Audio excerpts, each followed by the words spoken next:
Na detecção do câncer de mama, você já pode agendar o seu exame. RadMed, sempre à frente. Referência também em mamografia. Baixe agora o aplicativo do Laboratório Plínio Bacelar e acompanhe os resultados dos exames.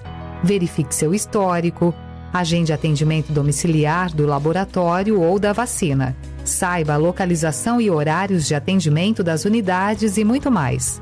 Na sua lojinha de aplicativos, basta digitar Laboratório Plínio Bacelar e baixar tanto para Android quanto iOS. Aplicativo do Laboratório Plínio Bacelar. É grátis, é prático, é para você. O Plano Boa Viagem, que virou um clube de vantagens, tem um recado para você que quer migrar de plano e se tornar um associado. São mais de 1.500 empresas credenciadas em todo o Brasil oferecendo descontos e benefícios além de sorteios mensais. Faça parte você também do Clube de Vantagens Boa Viagem. Boa Viagem, mais que um plano, credibilidade.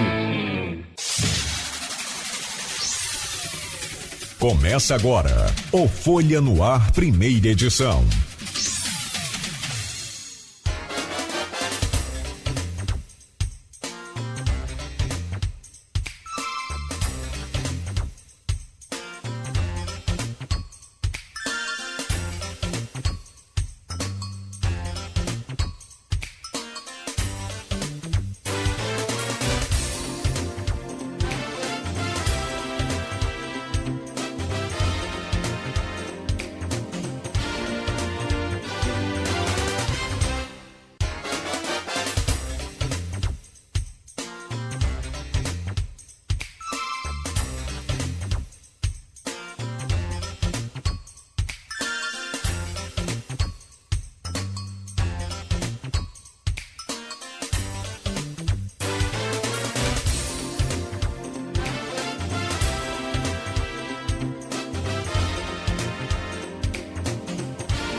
Sexta-feira, 14 de agosto de 2026, começa agora pela Folha FM 98,3, emissora do grupo Folha da Manhã de Comunicação, mais um Folha no Ar. Estamos ao vivo pelo Face, pelo YouTube, pelo Instagram. Daqui a pouco esse programa vai estar editado em podcast, que aí você ouve o programa na melhor hora do dia para você.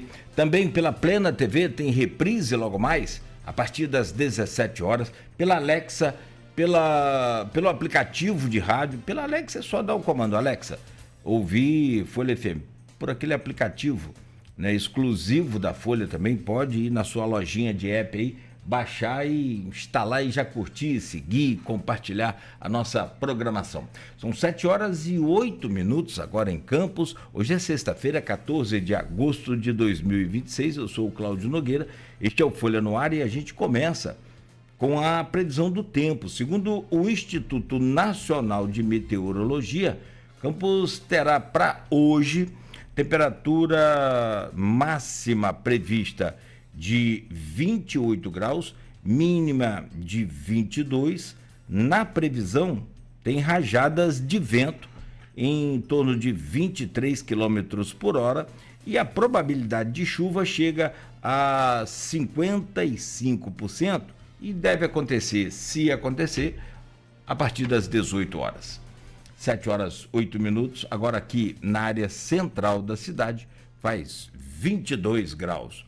No programa de hoje, com o jornalista e editor de redação do jornal Folha da Manhã, do grupo Folha da Manhã de Comunicação, Aloysio Abreu Barbosa, temos o prazer, a alegria de receber aqui o Orlando Tomé Cordeiro.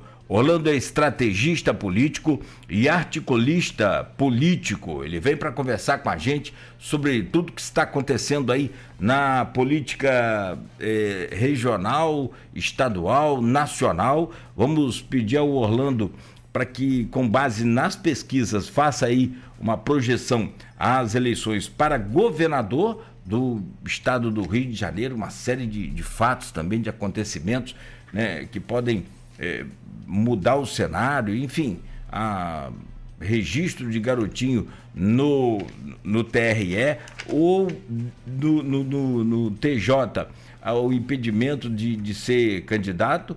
Enfim, tem uma série de fatores novos aí também, saída de alguns partidos da base do Douglas Ruas, inclusive do vice dele, vamos falar sobre isso também, e com base nas pesquisas ainda, a projeção às eleições para presidente da República. Por fim, assunto que está movimentando aí todos os jornalistas, radialistas, comunicadores, enfim, toda a imprensa brasileira, é a quebra de sigilo da imprensa por Moraes e também, por fim, a influência do judiciário nas eleições. Tudo isso que você vai acompanhar a partir de agora aqui na Folha FM, meu caro Orlando. Já vamos trazer o seu bom dia e a sua participação.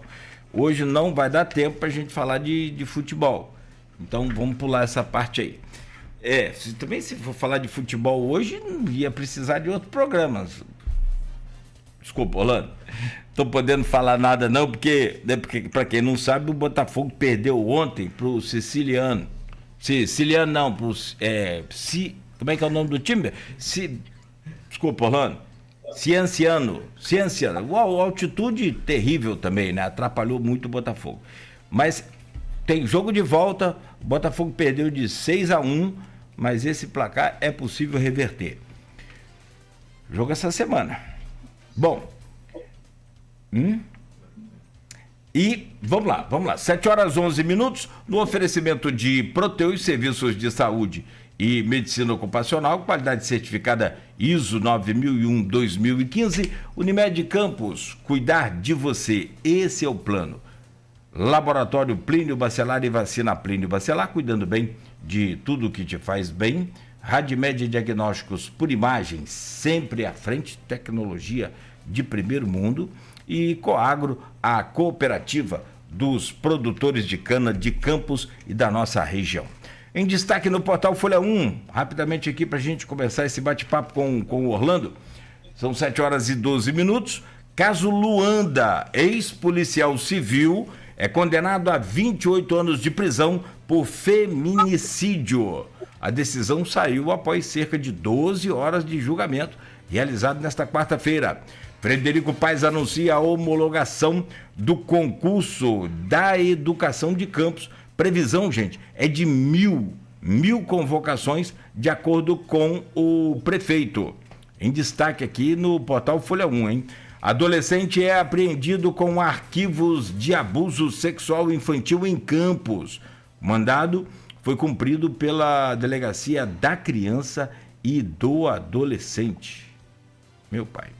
Nunes Marques restabelece filiação de Flávio Bolsonaro ao PL.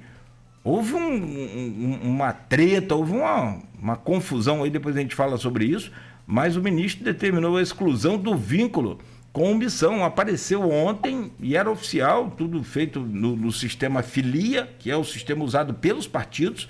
Só os partidos têm senha, cadastro, aquela coisa toda para entrar nesse sistema, e o Flávio apareceu filiado à omissão, né? Tudo foi revertido até o fim do dia. Pesquisa que mais acertou 2022 da maior vantagem de Lula sobre Flávio. Está aqui em destaque também. Tenente Coronel Maxwell volta à segurança, agora na gestão de Frederico. A nomeação foi publicada, né, no Diário Oficial. TRE-RJ registra candidatura de Antony Garotinho. O candidato a governador prevê novos recursos para tentar barrar aí a candidatura. Tá aqui. Amigos do Rim realiza baile beneficente hoje. Campos recebe participação especial com aumento de 77% nessa sexta-feira. A prefeitura receberá 15 milhões de reais. São João da Barra e Quissamã não terão um repasse trimestral. São essas. Tem umazinha aqui, ó. Rafael vai estar hoje aí movimentando as ruas aí, ó. Bancários fazem manifestação em Campos e anunciam possível greve. 7h14 em Campos. Estas são algumas das manchetes que estão lá no portal folha1.com.br, que você pode conferir, atualizado a todo instante. Meu caro Orlando Tomé, que alegria, satisfação sempre poder recebê-lo aqui nesta manhã, e né, não diferente das outras, como sempre, acrescentando muitas informações e conhecimento que você tem aqui para os nossos ouvintes e para todos nós. Bom dia, bem-vindo, prazer recebê-lo aqui no Folha no Ar. Não vou brincar negócio de Botafogo não, que eu tô sem condição, nós perdemos pro Vasco. Bom dia, Cláudio, bom dia, Luiz, bom dia, ouvintes e espectadores do programa. É sempre bom estar aqui com vocês, conversando sobre política, sobre futebol, mesmo nos bons e nos maus momentos, no caso do futebol, como sem dúvida tomamos uma chacoalhada ontem lá em Cusco, por um problema de altitude, mas acima de tudo por um problema de atitude. Então, mas eu como um botafoguense, por natureza, porque todo botafoguense é otimista, né? A gente sempre acha que vai ser possível, eu provavelmente estarei no Newton na próxima semana, tentando assistir o milagre da volta por cima nessa goleada de 6-1 que tomamos. E vamos conversar bastante hoje sobre política. Os cenários estão muito movimentados, tem muita informação, muita pesquisa, muitas surpresas, apesar do cenário bastante consolidado, e esse absurdo que é o atentado à liberdade de imprensa travestido de combate ao crime perpetrado pelos ministros Alexandre Moraes e Flávio Dino. Ou seja, não falta assunto polêmico para a gente bater papo aqui ao longo da manhã.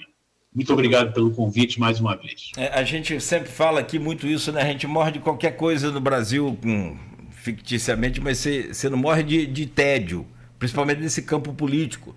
E aí vem esse assunto triste e arriscado, esse flerte aí com uma espécie de ditadura que o seu Moraes tenta implantar, mas travestido exatamente do que você falou, né, de busca criminal. Vou trazer o bom dia do Aloysio Abreu Barbosa, jornalista, editor de redação do jornal Folha da Manhã, do Grupo Folha da Manhã, hoje com a gente. Aloysio, bom dia, bem-vindo, sempre bom contar contigo aqui nessa bancada. Bom dia. Bom dia, Nogueira. Bom dia, Beto. Saudações. Bom dia, Orlando. Vamos conversar um pouco nos 3 próximos blocos. O dia podia ser menos carregado para você e para os torcedores do Botafogo. Mas, cara, se vale um testemunho, eu conheço Cusco. E cheguei lá e estava acompanhado e naquela época ainda era mapa físico, né? Tinha um Waze já, mas eu usava mapa físico ainda. Eu gostava de mapa físico. E não estava assistindo nada, não estava assistindo absolutamente nada, estava tudo normal, né? E saí para conhecer a cidade, usando o mapa, né? Para me orientar e tal, onde que eu estou. Em determinado momento, passado umas 2 horas depois que eu cheguei ao hotel, fiz o check-in e saí, caminhando pelas ruas de Cusco, eu comecei a notar que eu não estava conseguindo ler, que eu não estava entendendo o mapa. Eu falei, o que está vendo? Não estou conseguindo ler mapa? Não entendi o motivo. E aí tinha um restaurante indicado que era num 2º andar. Eu fui com a pessoa com a qual eu estava. Hoje eu não tenho essa degrau, eu falei, não vou subir o quarto, senão eu vou desmaiar. Voltei para o hotel, passei aquele dia inteiro deitado. A partir do dia seguinte me recuperei. Realmente, que para quem acha que não, a queda afeta muito, tá? E naquela época, diferente de hoje, eu estava muito condicionado fisicamente. Então, afeta demais o desempenho. Mas futebol passou a Copa, né? Se fôssemos falar sobre futebol, não faltaria histórias para a gente debater aqui, contar personagens maravilhosos, né? Mas o assunto, né, estamos hoje aí há 51 dias, né, e alguns minutos da ordem de 4 de outubro.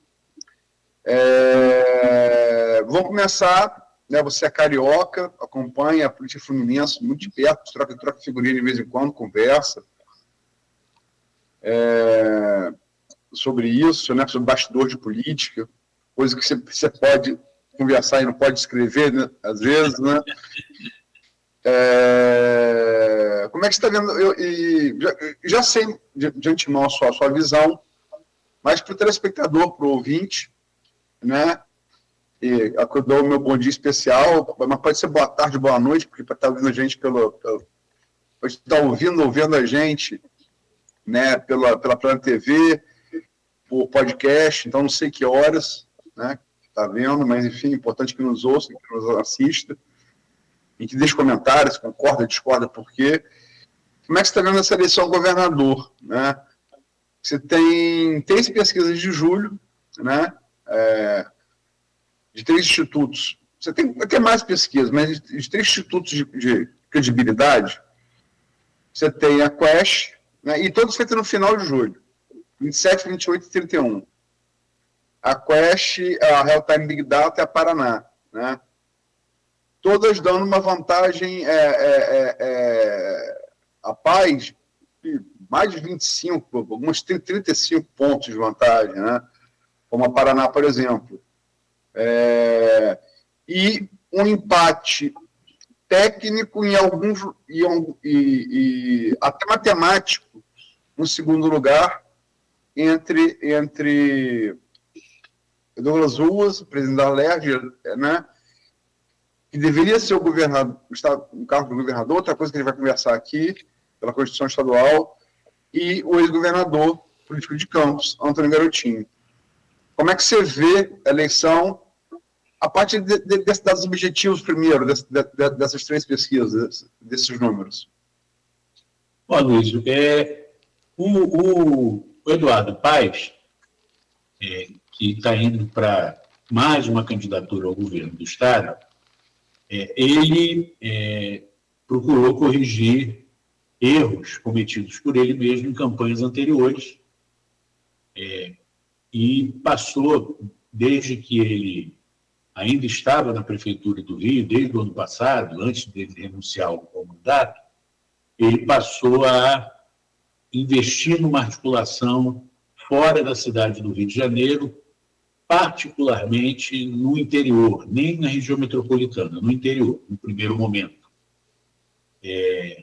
O Eduardo Paes, ele é uma candidatura, sem dúvida, favorito às eleições, entra com uma aprovação, um índice de aprovação bem significativo ao sair da prefeitura, mas também é um candidato que carrega consigo um percentual alto de rejeição.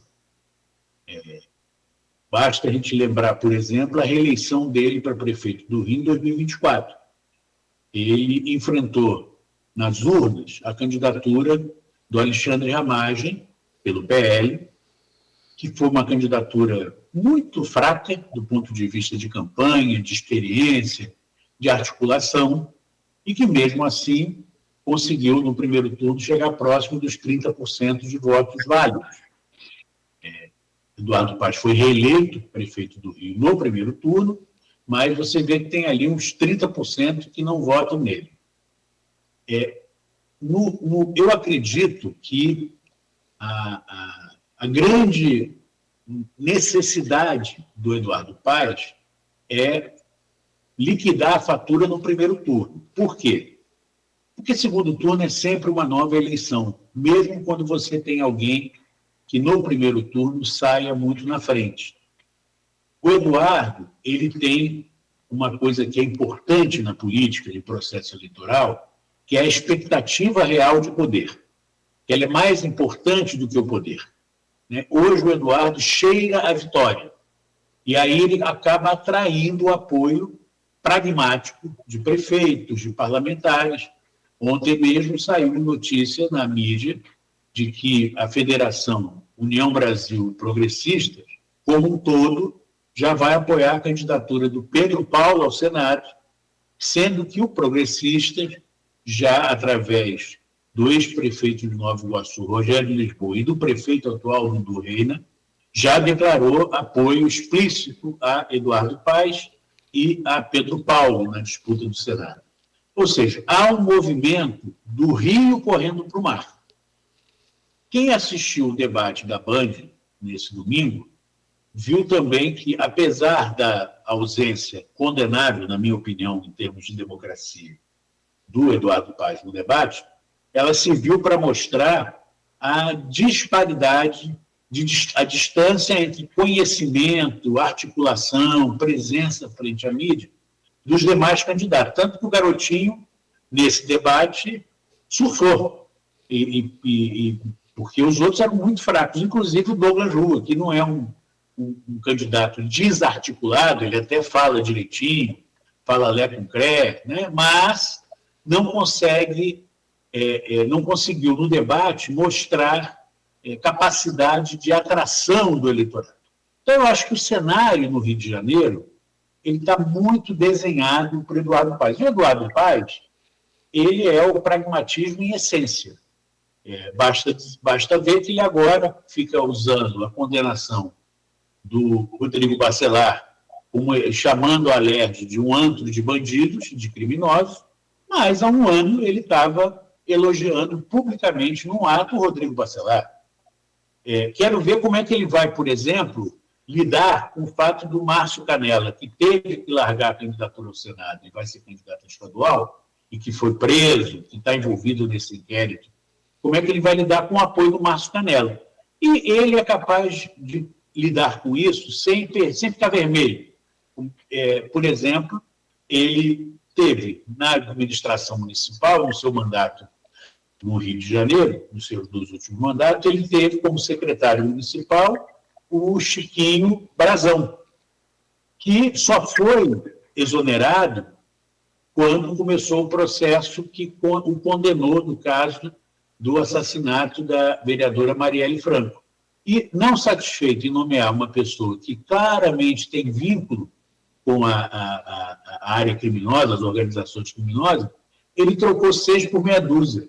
Quem ele colocou no lugar foi o Ricardo Abraão, também filho de bicheiro, ligado aos bicheiros e criminosos de Nilópolis, entrou no lugar na secretaria. Então, Eduardo, esse discurso dele de ética, moral, de combate à corrupção, de combate às organizações criminosas, ele só vale até a página 2.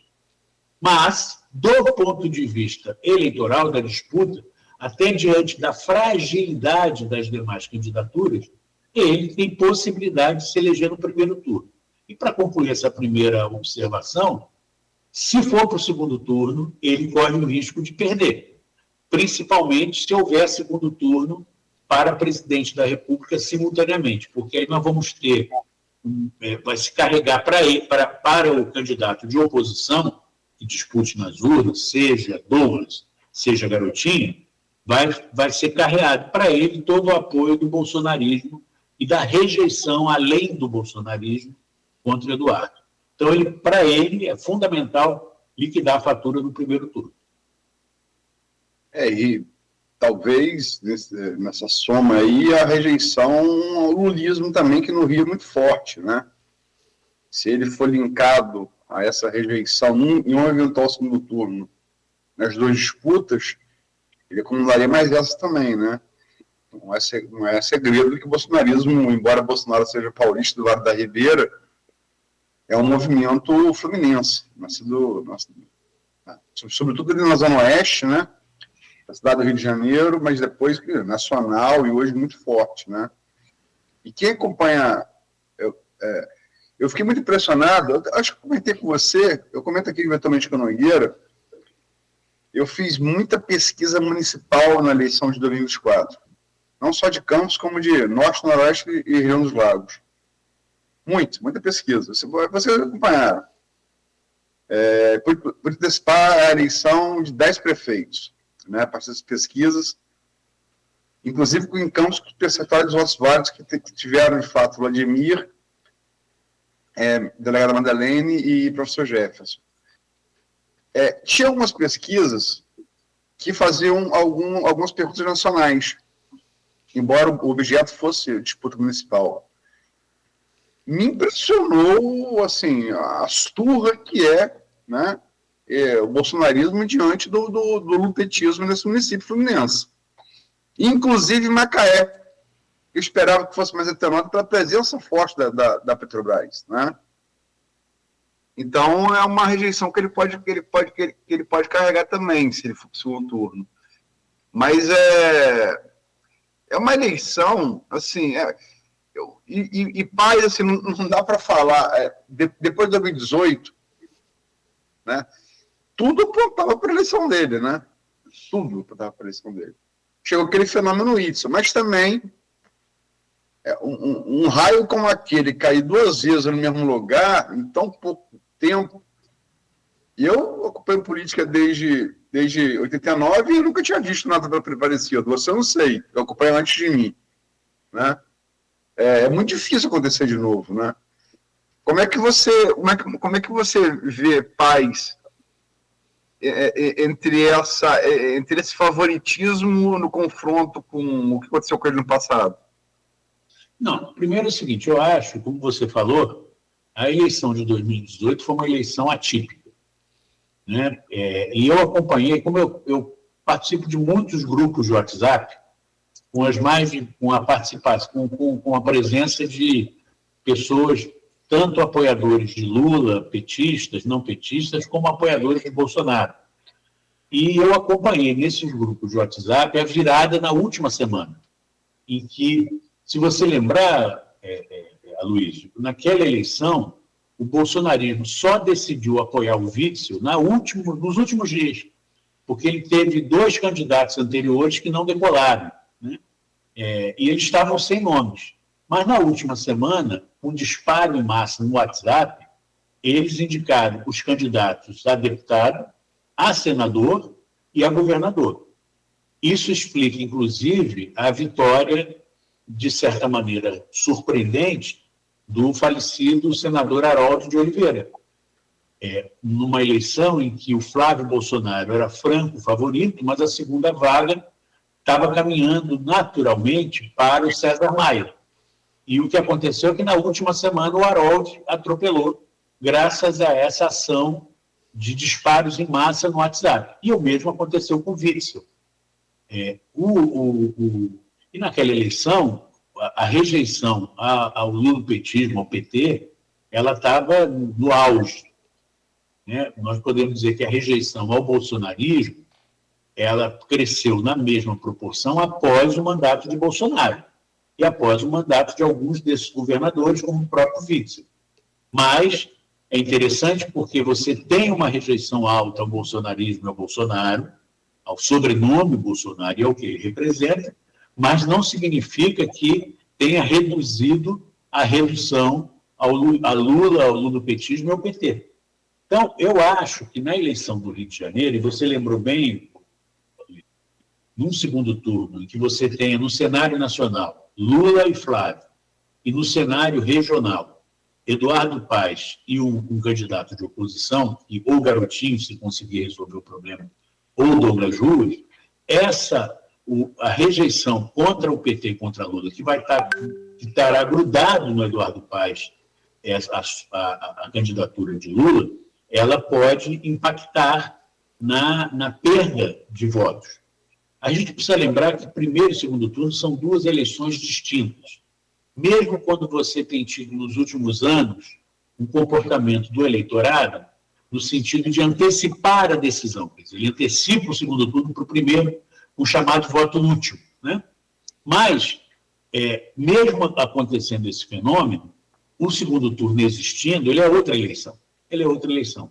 E qualquer escândalo novo, qualquer mudança, qualquer fala mal colocada, qualquer declaração equivocada, ela serve para mudar, porque são 3 semanas de campanha, né? E, no segundo turno, todos nós sabemos que o eleitor e a eleitora, a decisão não é pelo apoio, mas é pela rejeição. Não quero esse, para evitar esse eu quero outro. Para evitar o outro eu quero esse. E também uma perspectiva de de maior abstenção, de maior quantidade, tanto de ausência no dia da eleição, como de votos brancos e nulos.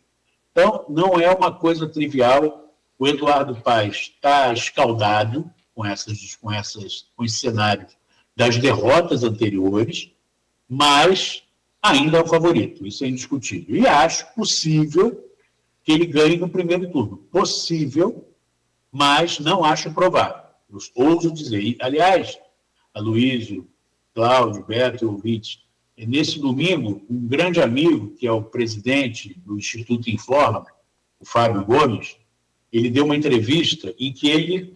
o Fábio está morando em São Paulo, mas ele tem um conhecimento, construiu toda a carreira profissional dele, com pesquisas, com análise, e o próprio Instituto Informa, quando ainda era uma empresa, não era um instituto, aqui no estado do Rio de Janeiro. E ele conhece muito a política do Estado.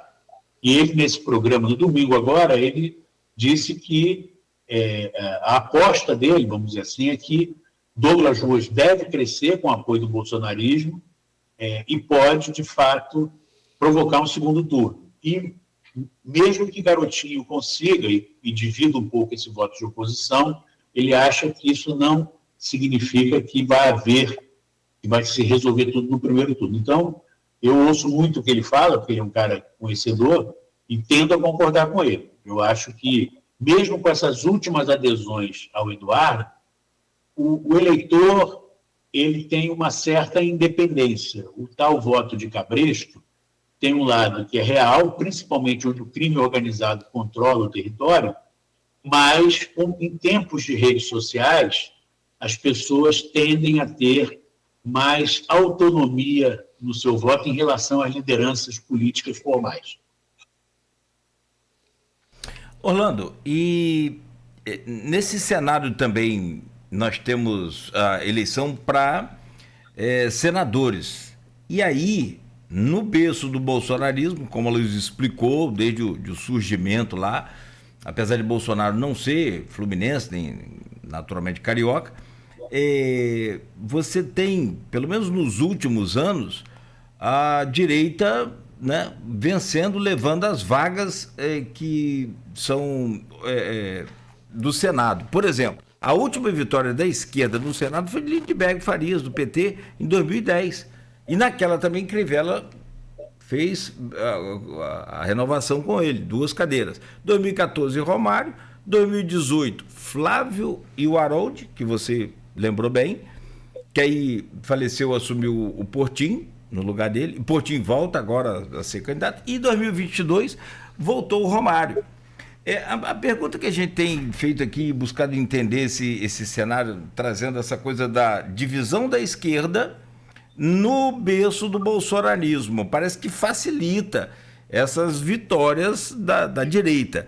E aí, nas últimas pesquisas, vou só citar pelo menos os nomes, a Benedita tem aparecido muito bem, sempre em primeiro, com 11%, por exemplo, numa pesquisa feita pela Quaest, agora em julho. Depois vem o Crivella, e aí aparece o Portinho na sequência, o Canela aparecia também, mas saiu, Alessandro Molon, Mônica Benício, Pedro Paulo, Vaguinho, Marcos Dias, Sávio Neves e Hélio Seco.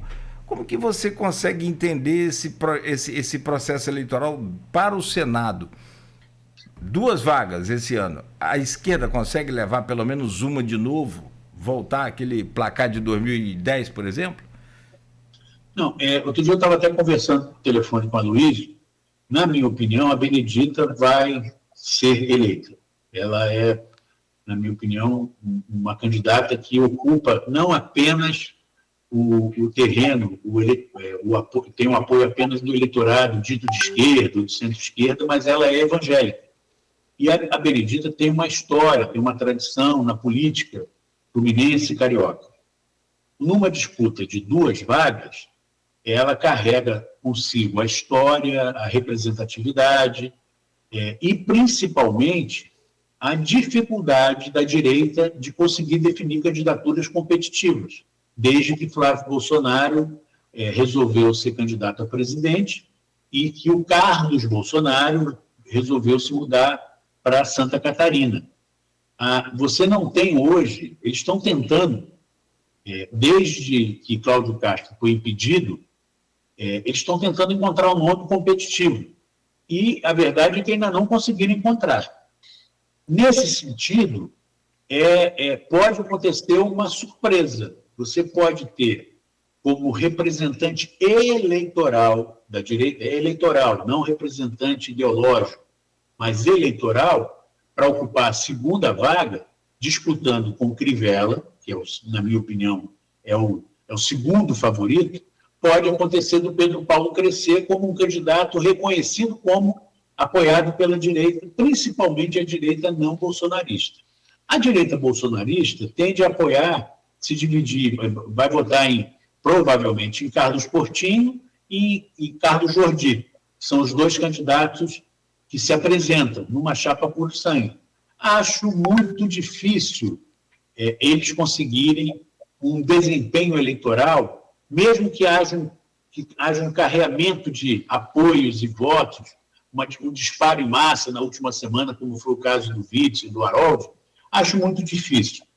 A segunda vaga, se o Crivella não for impedido de concorrer, porque ontem o presidente do TRE, diante do empate de 3-3 no julgamento daquele caso do QG da propina, quando Crivella era prefeito do Rio, ele pediu visto. E aí resta saber se esse pedido de vista vai ser devolvido antes do dia 4 de outubro ou depois de 25 de outubro. Se for devolvido após as eleições, Crivella vai estar na urna e é um candidato fortíssimo. E não esqueçamos que nós podemos ter, no resultado final, 2 senadores evangélicos, claramente evangélicos, ou como diria o ex-presidente agora preso, terrivelmente evangélicos, que é a Benedita e o Crivella. Eu acho que a disputa que está em jogo é a segunda vaga. Eu acho que a primeira vaga já tem dono e é a Benedita. Se eu tivesse essa é a minha avaliação hoje. Acho muito difícil alguém tirar a vaga da Benedita nessa eleição. E aí a disputa vai ficar entre Crivella e Pedro Paulo. Eu acho que é o que nós vamos testemunhar. E, principalmente, pode haver um esvaziamento ao longo da campanha das candidaturas do PL, Jordi e Portinho.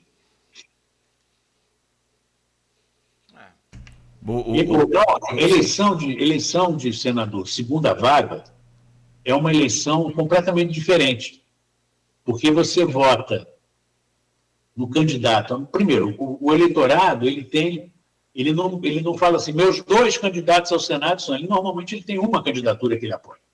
Então, a segunda candidatura que ele vai votar, se ele votar, tanto que quando você vê os resultados históricos, você tem muito voto em branco, que o eleitor acaba se confundindo na hora de votar, porque ele vota para o Senado. Vota no primeiro candidato, aí na urna eletrônica aparece o segundo voto. E ele acha que é um erro, vai lá e deixa em branco. Então, o número de votos em branco para a segunda vaga do Senado é grande, não é pequeno, maior do que o normal. E isso interfere no resultado. Como é que você faz uma campanha para o segundo voto? A tendência é para você favorecer o candidato à segunda vaga que você quer garantir, é você apoiar quem não tem chance para a segunda vaga. É carregar voto, vota lá no fulano que ele não vai se eleger, mas impede o crescimento de outro. É uma estratégia completamente diferente de uma eleição de uma vaga só, majoritária. A própria eleição para Senado já é uma eleição muito fria, que eu falo, né? Ela não tem essa competitividade que tem, apesar de ser majoritária, né? Não ser proporcional, ela não tem essa competitividade toda que tem de estadual, por exemplo. Né? Então... Cláudia, Aloysio, eu sempre me lembro, eu sou um otimista como todo bom botafoguense. E eu acho que eu sou da época, estou com 68 anos, comecei a fazer política aos 18 anos de idade, então estou 50 anos na estrada. Eu sou da época em que a maioria dos representantes no parlamento, seja nacional, seja estadual, eram pessoas corretas, independente da linha ideológica que professassem. A verdade é que, de uns tempos para cá, aquela profecia do Ulisses Guimarães, espero o próximo que vai ser pior, ela tem sido uma característica. E eu diria que tem duas características danosas que nós estamos vendo. Primeiro, a atividade política no Brasil, a atividade política lato sensu e a atividade político-partidária virou uma atividade olhada como negócio. Negócio para propiciar negociados, negócio para propiciar benefícios pessoais ou empresariais ou de grupos no terreno material, não no terreno político. 2, a gente rebaixou muito a qualidade do nível da nossa representação. Então, você estava falando com muita propriedade, Cláudio, que a eleição do Senado é sempre muito fria, a não ser quando você tem alguma figura assim, muito emblemática, que polarize, né? Mas eu diria que, se você olhar, eu acompanho muitas vezes as sessões transmitidas ao vivo do Congresso Nacional, do Senado e da Câmara. Nós temos hoje, no Senado e na Câmara Federal, um monte de vereadores com mandato federal. O que eu quero dizer com isso? São representantes que não discutem as questões mais relevantes para o país. E, no caso do Senado, é sempre bom lembrar, o Senado é a única representação que é paritária. Nós temos em todos os estados o mesmo número de senadores, porque eles representam a federação, num país que declaradamente é uma república federativa. Não é totalmente federativa, como nos Estados Unidos, mas é federativa. No entanto, se você pega o comportamento que se reflete nos discursos, nos posicionamentos públicos e também na distribuição de emendas, nós temos hoje despachantes de luxo, com raras exceções, na Câmara Federal e no Senado Federal. Isso é muito ruim. A qualidade baixou terrivelmente. Bom, são 7h46, meu caro Orlando, Aloysio, você que nos acompanha agora aqui pela Folha FM ao vivo e também nas redes, a gente precisa fazer uma pausa, vamos continuar, Orlando, conversando, Aloysio conversando também, e aí a gente já vai agora pegar essa projeção sua para a eleição a presidente da República. Então, já a gente volta, pausa rápida aqui no Folha no Ar. A gente segue aqui lembrando que tem um apelo a ser feito aí pelo nosso Hemocentro, está com um estado crítico ainda, continua ainda com estado crítico, várias cirurgias foram canceladas em função, né, do baixíssimo estoque, não é nem baixo estoque, da situação crítica do estoque lá de sangue do Hemocentro. E se você é doador de sangue e puder, aproveite e faça a sua doação hoje. Se não passe a ser, né, conheça como é que é o sistema, pode ir direto ao Ferreira Machado, no Hemocentro, que funciona junto ali ao Ferreira Machado. São 7h47 em Campos, no oferecimento de Proteus, Unimed Campos, Laboratório Plínio Bacelar, Vacina Plínio Bacelar, Coagro e Radmed. 2 minutos e a gente volta com o Folha no Ar.